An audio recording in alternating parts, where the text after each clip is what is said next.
자리에 앉겠습니다. 오늘 우리가 볼 하나님 말씀은 롯 이야기입니다. 롯의 아버지 혹시 이름 아는 사람? 롯의 아버지. 성경에 나와요. 롯의 아버지. 아브라함이 삼형제 중에 막내였어요. 첫째가 하란, 둘째가 나홀, 셋째가 아브라함이었습니다. 롯은 이 하란의 아들이었어요. 하란은 일찍 죽었습니다. 그리고 아브라함이 가나안으로 건너올 때 나홀은 그대로 있었거든요. 그래서 나홀의 아들이 라반이죠. 라반 기억하십니까? 야곱의 삼촌. 라반의 딸이 레아와 라헬. 그 라반은 끝까지 갈대우리에 있었는데 롯은 아브라함을 따라왔어요. 다음 슬라이드요. 롯이 왜 아브라함을 따라왔을까요? 1300km거든요. 저기가 1300km 여정을 따라왔는데 롯이 저길 따라온 이유는 가나안 가면 더 좋은 교육제도가 있다더라, 가나안 가면 더 돈을 많이 벌 수 있다더라가 아니라 롯이 아브라함을 따라온 단 하나의 이유는 아브라함에게 계시된 하나님 말씀을 믿었기 때문이었습니다. 롯은 믿는 자였어요. 그게 롯의 시작이었습니다. 그렇게 아브라함과 롯이 가나안의 1300km의 여정을 거쳐서 돌아오게 됩니다. 가자마자 가장 했던 것이 다음 슬라이드요, 제단이었어요. 제단을 쌓고 하나님께 예배를 드렸습니다. 그때 하나님께서 직접 아브라함에 나타나셔가지고 이렇게 말씀하셨어요. 여기가 맞다. 여기가 맞고 내가 여기서 너에게 복을 부어줄 것이다. 이렇게 말씀하셨습니다. 근데 그 이후로는 계속해서 어려움이 닥쳐옵니다. 창세기 12장 10절에 보니까 이렇게 써 있습니다. 그 땅에 기근이 들었으므로. 기근이 뭐냐면요, 경제적 어려움입니다. 하나님 약속을 믿고 이사를 했어요. 혹은 결혼을 했어요. 혹은 뭘 했어요.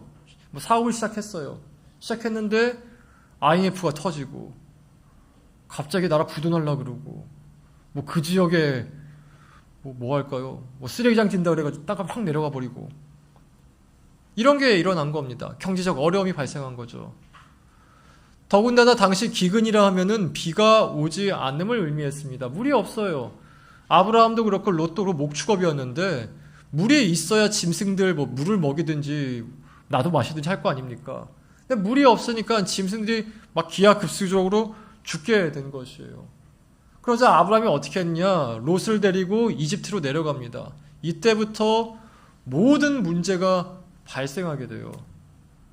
아브라함이 이집트에 내려갔는데 롯과 함께 당시 사라의 나이가 60대 중반이었거든요. 60대 중반이었는데 그때 이뻤나 봐요. 사람들이 이쁘다 그러니까 아브라함이 어떻게 합니까? 얘 내 아내 아니야. 이렇게 해버려요. 참 비겁하죠.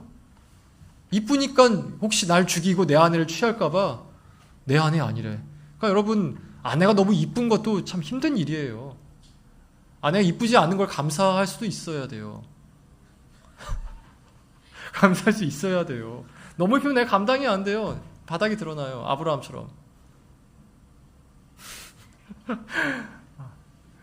그러다가 다시 올라옵니다. 겨우 올라와요. 겨우 올라왔는데 죄송합니다. 말이 헛넘은 아닌데 참 얘기해보니까 미안하네요, 아내한테. 다시 올라왔는데 결정적인 실수를 하나 더 하게 되죠. 가나안 땅이 전슬라이드요. 가나안 땅에 돌아왔을 때 아직 그 땅은 기근에서 회복되지 않았을 때였어요. 그 말인즉슨 짐승들을 먹일 풀이 충분하지 않았던 겁니다. 이 가운데서 아브라함과 롯의 목자들이 다툼이 일어나게 돼요. 다툼이 일어나는데 아브라함이 지도자로서 중재를 해야 되는데 중재를 하지 않는 거예요. 중재를 하지 않고 이렇게 얘기합니다. 롯아, 우리 갈라지자. 네가 왼쪽으로 하면 난 오른쪽으로 할게. 네가 오른쪽으로 하면 난 왼쪽으로 할게. 되게 좀 말 얄밉지 않습니까? 너 왼쪽으로 난 오른쪽 갈게. 난 어차피 너 싫다는 얘기 아니에요. 갈라지자 이렇게 얘기해버려요. 문제가 있으면 대화를 해결해야 되는데 회피를 해버렸어요. 이런 아브라함을 보고 롯이 큰 실망을 합니다. 아주 큰 실망을 해요. 그래서 결국 아브라함이 말한 대로 아브라함과 갈라지게 돼요. 그리고 이때부터 롯의 이야기가 본격적으로 시작하게 됩니다. 롯이 아브라함을 떠나 갔던 곳은 소돔이었습니다. 다음 슬라이드요. 소돔은 지금 발굴된 그 사이즈로 봤을 때 고고학자들이 이렇게 얘기합니다. 당시 소돔의 인구는 5만 명 전후가 되었을 것이다. 여러분, 지금도 중동 지방에는 5만 명 도시가 거의 없어요. 사우디아라비아의 인구가 저 기억이 나지 않지만 제가 아는 한 가지는 사우디아라비아 군대 대부분의 사람들은 사우디아라비아 사람들이 아니라 방글라데시 사람입니다. 나라에 돈이 많고 사람들의 남자가 없으니까 외국에서 군대를 사가지고 쓰고 있는 것이에요. 지금도 그 정도 인구가 없습니다. 근데 그 당시에 5만 명이면은 굉장히 많은 것이죠. 사람에만은 뭐가 있죠? 돈이 모여요. 롯이 소돔에 갔던 이유는 하나님 말씀하셔서가 아니라 바로 부자가 되고 싶어서였습니다. 분명히 롯은 하나님을 믿는 믿음 때문에 갈대아 우르에서 가나안까지 왔는데 아브람을 떠나고 나니 자신의 발걸음을 옮기게 하는 주요 동기가 돈이었던 거예요. 그렇게 소돔을 옮겨갔는데 경제적으로는 풍요로워졌습니다. 하지만 마음으로는 더 괴로워지게 됩니다. 8절 읽어보겠습니다. 8절 다 같이 읽습니다. 시작. 이는 이 의인이 그들 중에 그 의로운 심령이 상함이라. 거기서 롯은 날마다 소돔의 불법한 행실을 봐야 됐어요. 이 불법한 행실을 7절에 보면 이렇게 써 있습니다. 무법하고 음란한 행실이었다. 지난주에 말씀드렸죠. 가나안 땅에, 저 당시 가나안 땅에 유물들이 많이 발견됐는데 그 가나안 지역 전체에 나온 공통적인 유적 중에 하나가 성병의 흔적이었습니다. 얼마나 그 성병이 공통적으로 있었는지 심지어 아기들의 유골에도 성병의 흔적이 남아있을 정도였어요. 그런데 그렇게 음란한 가나안 가운데서도 하나님이 도저히 눈을 뜨고 못 봐주겠다는 도시가 바로 소돔이었습니다. 악한 중에 악한 도시였던 것이죠. 여러분, 그것을 맨날 보면 어떨 것 같아요? 얼마 전에 학교에서 한 선생님이 초등학교 1학년 여아를 살해한 사건이 있었습니다. 눈을 봤어요. 그럼 마음이 어떨 것 같아요? 너무 괴롭지 않겠습니까? 어떻게 그런 일이 날 수 있을 생각이 들지 않겠습니까? 롯은요, 그걸 매일 봤어요. 지금처럼 뉴스가 발달한 세상이 아니었기 때문에 매일 보고 매일 들었대요. 믿음이 있는 자로서 혹은 양심이 있는 자로서 도저히 자신이 감당할 수 없는 사건들과 악행들, 음란한 일들을 매일 보는 가운데 롯의 마음이 점점 무너져 갔던 것이죠. 여러분, 여기서 잠깐 멈추고 한번 롯의 마음을 헤아려 보십시다. 롯이 아브라함을 떠난 결정적 이유는 아브라함의 리더십 때문이었어요. 그러면 아브라함은 아무리 봐도 좋은 지도자가 아니었습니다. 자신이 해를 입을까 봐 아내를 팔아넘길 정도로 비겁했고 사람들 사이에 문제가 생기자 중재하는 게 아니라 회피해버려요. 그냥 회피. 더 나아가서 너가 왼쪽 가면 난 오른쪽 갈게. 전 이거 아무리 봐도 아브라함이 되게 마음이 상했던 것 같아요. 우리 같이 이겨내보자. 여기 조금씩 있으니까 우리 조금 이게 아니라 우리 갈라지자. 너 있으면 내가 힘들어. 우리 갈라지자. 이렇게 했던 아브라함이 무슨 좋은 리더십이었겠습니까? 오히려 리더는요, 롯이 더 리더십이 있었어요. 훗날 소돔이 멸망할 때 롯이 어떻게 하죠? 자기 아내, 자기 두 딸들 강제로 데리고 나와버리죠. 아내는 싫어했어요. 딸들은 모르겠어요. 근데 강제로 데리고 나와버려요. 롯이 더 리더십이 있었다는 증거이기도 하죠. 그런 롯이었으니 아브라함의 리더십이 얼마나 답답했겠습니까? 사실 충분히 이해는 됩니다. 저 같았더라도 아브라함만 떠나면 좋을 것 같았을 것 같아요. 더군다나 소돔은 부자 도시였어요. 훗날 내가 부자가 되어서 우리 아브라함 형 내가 도와줘야지 뭐 이런 마음 있지 않았겠습니까? 근데 막상 소돔에 가보니까 돈은 버는데 너무 괴로운 거예요. 눈으로 보기가 힘들어요. 듣기가 힘들어요. 괴로워요. 제가 군대에 갔을 때 고참들이 얘기를 하는데 전 하여튼 말로 할 수 없는 너무 지저분한 얘기를 막 하는 거예요. 그게 너무 괴로웠던 시절이 있었거든요. 아마 소돔에서 롯이 그랬을 것입니다. 근데 더 큰 어려움이 있었는데 그게 뭐냐면은 하나님의 말씀이 들리지 않았던 거예요. 여러분, 이 당시 하나님께서는 모든 사람에게 말씀하신 것이 아니라 오직 아브라함을 통해서만 말씀하셨습니다. 아브라함을 통해서 계시하시고 환상을 보여주시고 복을 주셨고 무엇보다 구원의 역사를 이어가셨던 거예요. 롯이 아브라함을 떠난 그 순간부터 아무 말씀도 없으시고 아무 계시도 없으시고 심지어 아무 도움도 주지 않으셨습니다. 그렇게 점점 롯이 무너져가고 있었는데 어느 날 소돔의 죄악이 심해지자 하나님께서는 소돔을 멸망시키기로 결정하셨어요. 근데 멸망시키기 직전에 하나님께서는 롯에게 말씀하시는 것이 아니라 아브라함에게 말씀하세요. 아브라함에게 가셔서 내가 소돔을 멸망시키겠다 이렇게 말씀하십니다. 그때 아브라함이 뭘 했냐면은 롯을 위해 간구했어요. 창세기 19장 29절 읽어보십시다. 다 같이 읽습니다. 하나님이 그 지역의 성을 멸하실 때 거주하는 성을 엎으실 때 하나님이 아브라함을 생각하사 롯을 그 엎으시는 중에 내보내셨더라. 아브라함의 기도로 말미암아 롯이 소돔의 멸망에서 구원받게 됐던 겁니다. 근데 그렇게 구원받았으면 난 다음에 아브라함이 돌아가면 되는데 롯이 돌아가지를 않아요. 돌아가지 않고 두 딸과 함께 산에 들어갔습니다. 그 후 롯의 삶이 더 끔찍해져 갑니다. 아무도 없는 곳에서 두 딸과 함께 산에서 남몰래 살아가는데 이 두 딸이 아버지와 동침해서 임신을 하게 된 거예요. 여러분 상상해봐요. 산골짜기에 딸이랑 둘이 사는데 어느 날 점점 딸의 배가 불러오고 있어요. 그걸 보는 롯의 마음이 어땠을 것 같습니까? 롯이 어느 날 물어봅니다. 누구 아이냐? 진실을 듣습니다. 진실을 들은 롯의 마음이 얼마나 무너졌겠습니까? 오늘 본문은 롯이 구원받았음을 얘기하고 있습니다. 그러나 이 땅에서의 롯의 삶은 그 누구보다 비참했어요. 여러분, 베드로 후서의 주제가 뭐라 그랬죠? 경고예요. 베드로 전서는 소망, 베드로 후서는 경고입니다. 사도 베드로가 롯의 일을 이 베드로 후서에서 얘기하고 있는 이유 뭐냐면은 너희도 미혹당했을 때 롯처럼 될 수 있으니 조심하라라는 거예요. 여러분, 롯이 조심해야 했을 게 무엇입니까? 롯은 하나님 말씀이 어디서 오는지 알았고 그것을 끝까지 붙들고 있었어야 됐어요. 알다시피 이 당시 하나님께서는 오직 아브라함을 통해서 말씀하셨고 롯에게 직접 말씀하지 않으셨습니다.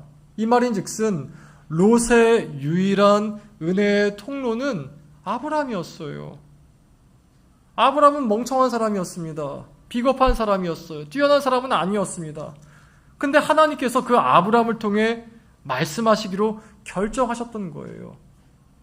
이것을 10절에서 이렇게 얘기하고 있습니다. 다 같이 읽어보겠습니다. 주관하는 이를 멸시하는 자들에게는 형벌할 줄 아시느니라. 이들은 당돌하고 자긍하며 떨지 않고 영광 있는 자들을 비방하거니와.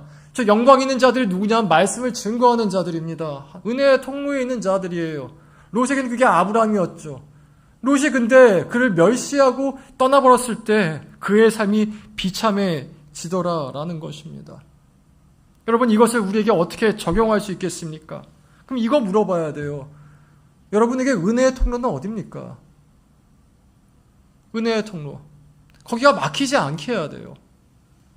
지난주에 제가 지방에 갔다 왔습니다.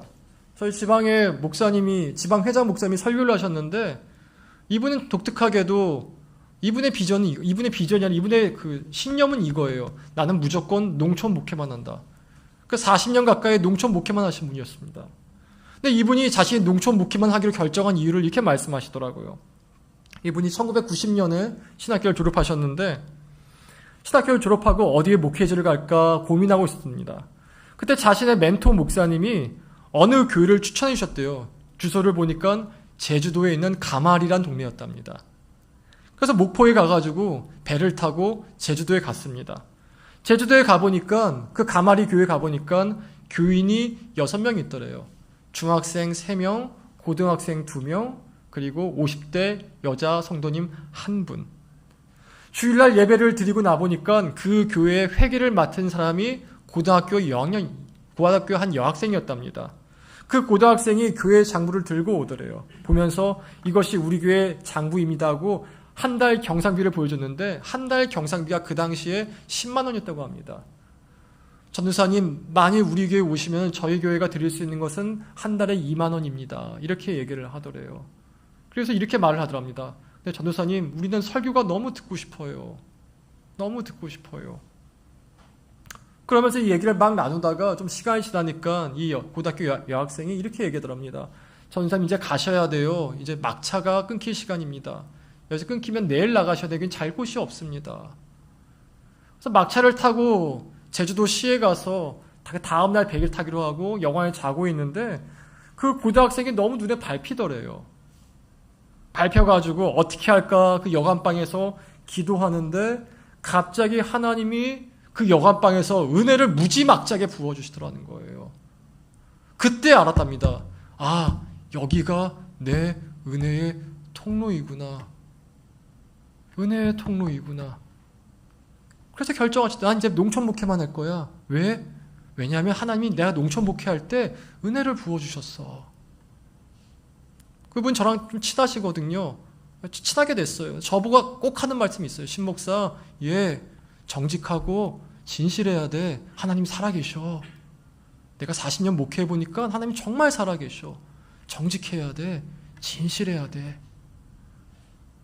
여러분, 이분이 한 달 경상비 2만 원, 사례비 2만 원, 교단에서 준 지원비 12만 원 받고 살해하셨는데 이유가 뭐였죠? 거기가 은혜의 통로였어서. 여러분, 은혜의 통로는요, 겉보기엔 안 좋을 수 있어요. 여러분, 경상비가 12만 원이래요. 사례비가 12만 원이래요. 제주도 가말이래요. 가말이 들여다 봤어요? 전 들어보지도 못했어요. 성도가 6명 있어요. 근데 5명은 미성년자예요. 겉보기엔 안 좋아요. 근데 기도하는데 하나님이 은혜를 부어주시더래요. 은혜의 통로는요, 내가 기도하자면 말아보지를 못해요. 롯도 마찬가지였죠. 아브라함이 뭐 볼 게 있어요. 비겁하고 회피하고 사실 최악의 리더죠. 비전도 없고. 근데 롯이 뭘 안 했어요? 기도를 하지도 않으니까 어디가 은혜의 통로인지 알아보질 못하고 어느 은혜의 통로인지 알아보지 못하면요, 소돔에게 눈을 뺏긴다니까. 멸망할 곳에, 망할 곳에, 망령된 곳에. 여러분, 이게 첫 번째 적용 자리예요. 은혜의 자리를 반드시 지키세요. 그건 기도해야 보여요. 기도 안 하면 안 보여요. 기도해야 보여요. 그 자리를 목숨 걸고 지키세요. 안 그러면 소돔이 우리의 눈을 뺏어갑니다. 두 번째 적용은 뭐냐면은 기쁨을 빼앗기지 않는 거예요. 기쁨을 꽉 붙들고 있는 거죠. 여러분, 어디나 그렇습니다. 기쁨만 있는 자리는 없어요. 기쁨이 있는 자리는 반드시 시험거리도 있어요. 그리고 시험거리만 있는 자리도 없어요. 시험거리가 있는 곳에는 반드시 기쁨도 있습니다. 근데 이 기쁨과 시험거리가 서로 싸워요. 싸워서 어떤 사람은 기쁨이 시험거리 잡아먹기도 하고 어떤 사람은 시험거리가 기쁨을 잡아먹기도 하죠. 이것은 전적으로 나에게 달려있어요. 나에게. 여러분, 기쁨의 두 종류가 있습니다. 하나는 감정으로서의 기쁨이에요.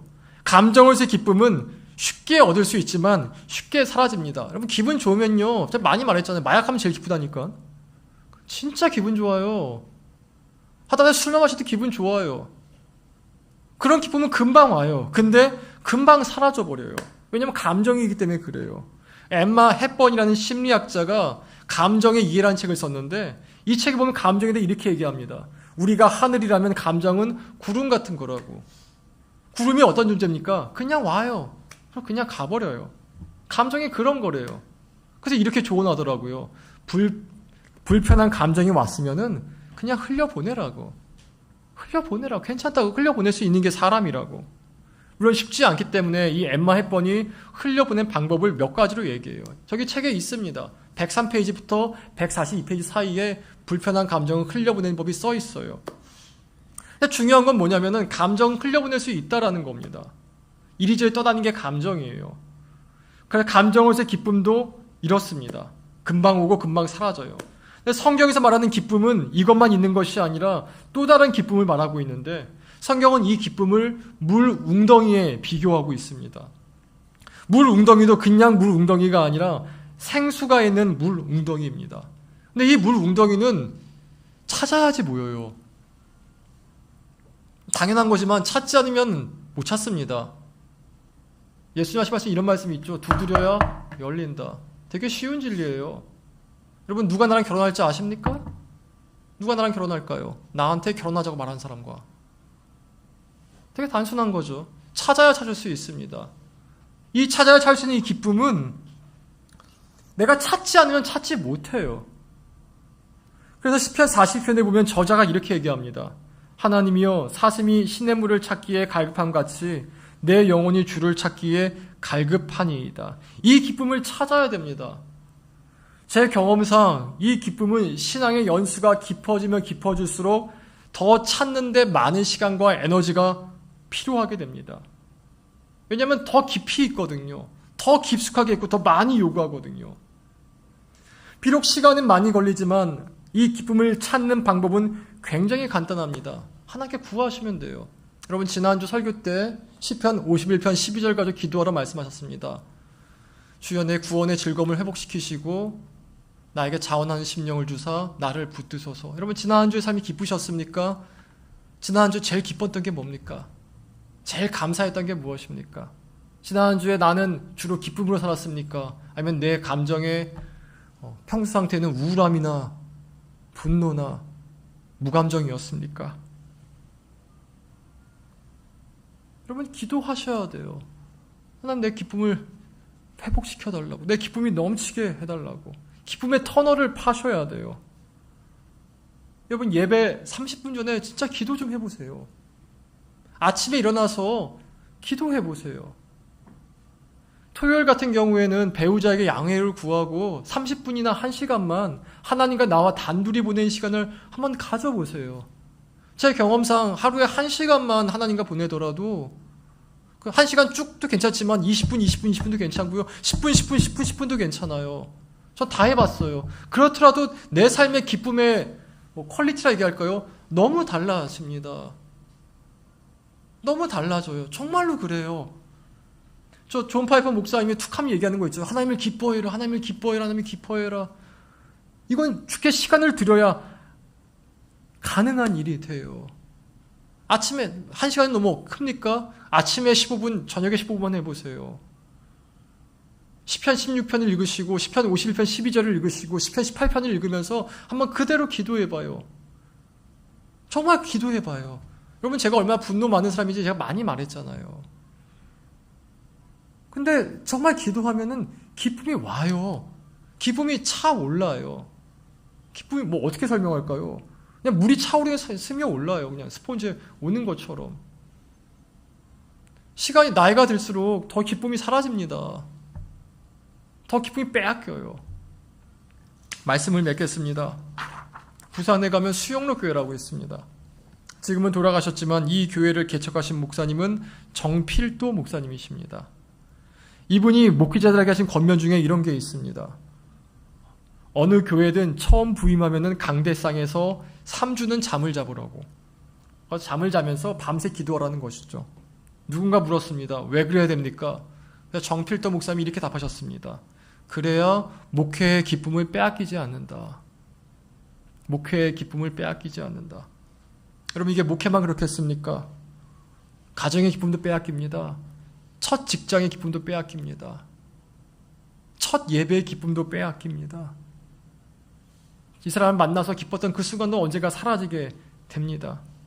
그러나 내가 주 앞에 나왔을 때, 내가 주께 기쁨을 간구했을 때 그 기쁨이 솟아오르게 됩니다.